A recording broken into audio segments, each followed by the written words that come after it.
Como seria uma administração do PSOL numa metrópole capitalista como Curitiba, sob um governo de Estado do PSDB e sob uma presidência da República de um PT que se afasta cada vez mais das pautas de esquerda que fundaram o partido? Essa é a grande pergunta, né? E a gente pode olhar para o mandato do Gilcimar, né, no Rio de Janeiro, que agora teve a represália de uma administração do PSOL. O Gilcimar é prefeito em Itaquara. Eu nunca lembro direito o nome dessa. Enfim, mas acho que é Itaquara, que é uma cidade do interior do Rio de Janeiro, que é uma prefeitura do PSOL. E ele é repreendido de tal forma que ele teve recentemente o mandato cassado pela Câmara, que é oposição, que é de direita lá, né, que é reacionária. E algo que me emocionou demais é que os trabalhadores da cidade entraram em greve geral. E ó, me arrepia. Isso me arrepia mesmo, me emociona, porque é muito forte.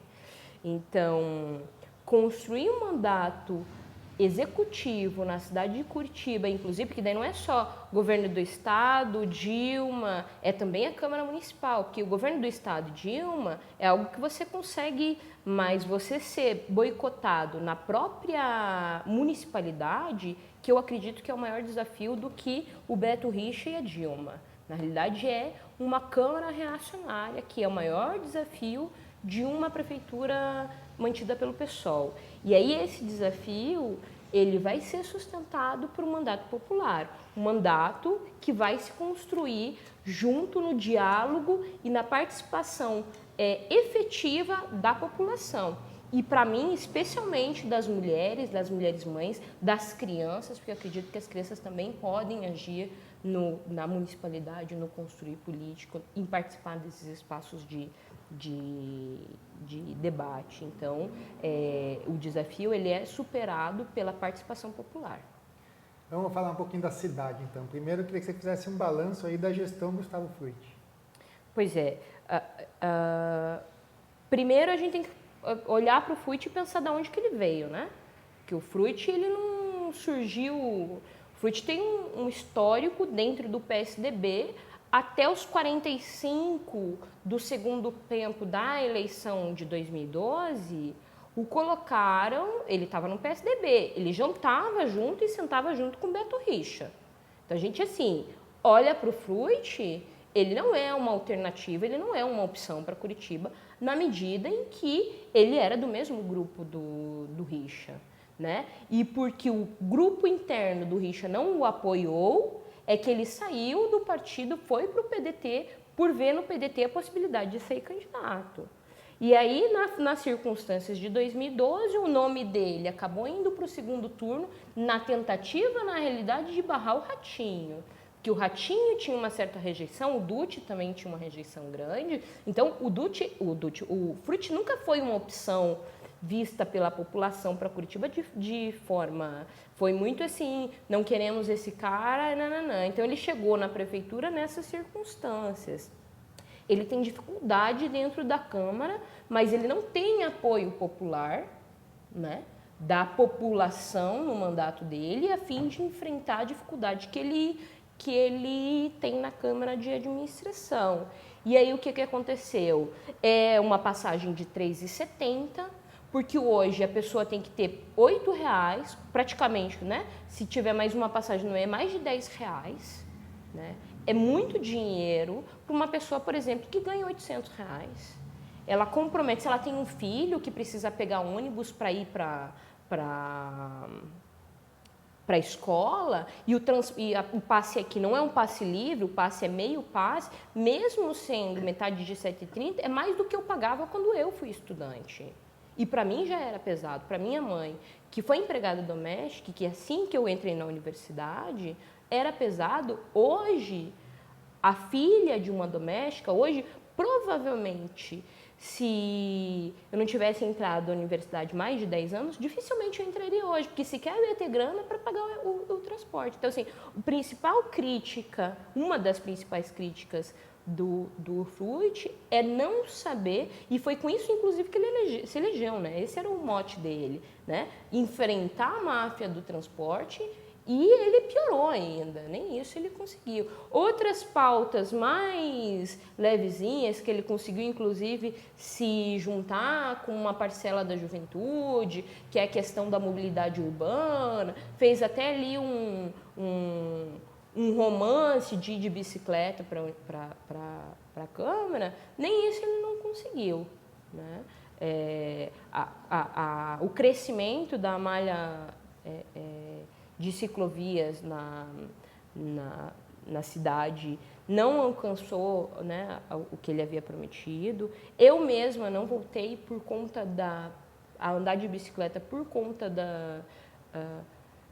da hostilidade que continua ainda no trânsito. Enfim, ele não deu uma resposta que a nossa cidade merece. Você já citou do mito da cidade de modelo, né?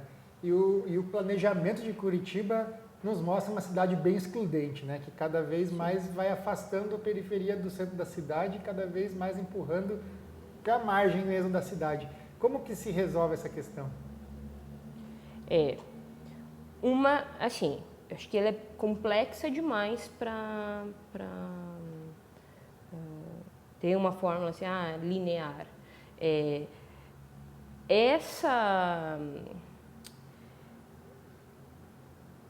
Não é afastamento, mas esse empurrar a população trabalhadora, né? Esse retirar, higienizar a população trabalhadora da cidade, porque hoje em dia elas não vão mais para a periferia, elas vão para cidades da região metropolitana já, né? Enfim, né? Lugares que não tem...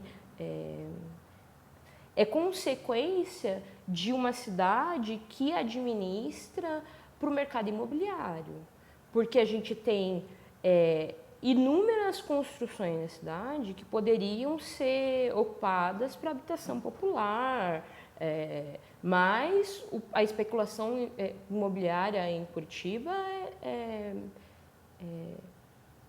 é ultrajante, né?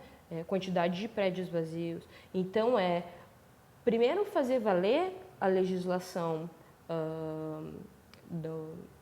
do zonamento urbano e pensar no IPTU progressivo e, inclusive, usar da parte jurídica da cidade para, no que a legislação permite, de desocupar os imóveis vazios ou notificar os proprietários para que deem finalidade para esses imóveis, do que inúmeros imóveis vazios, enfim, e muita gente querendo morar, ou gente morando de forma precária e indigna, para pensar uma política de moradia digna, que as pessoas morem e trabalhem de forma, né, perto do seu trabalho, possam conviver com seus filhos, podem, né, enfim, fazer parte da cidade.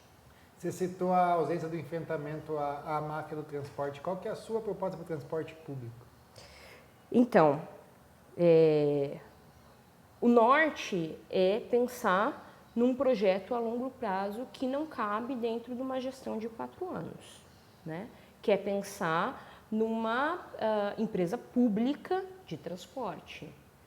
Isso não é algo que é cabível em 4 anos, mas é algo que pode ser assumido e começar a ser implantado dentro de uma gestão, mas é algo que vai extrapolar, né? Então, esse é o norte, né? Mas algo que pode ser feito de forma prática, as empresas hoje de ônibus, elas têm sede em fantasmas, né? Elas sequer têm domicílio, né? Domicílio não, mas enfim, endereço fixo. Os endereços que já foram, né, descobertos, isso já foi noticiado na imprensa, são de fachada. Então, peraí, como é que uma empresa de ônibus tem alguma coisa? Porque não é só para mim que sou errado.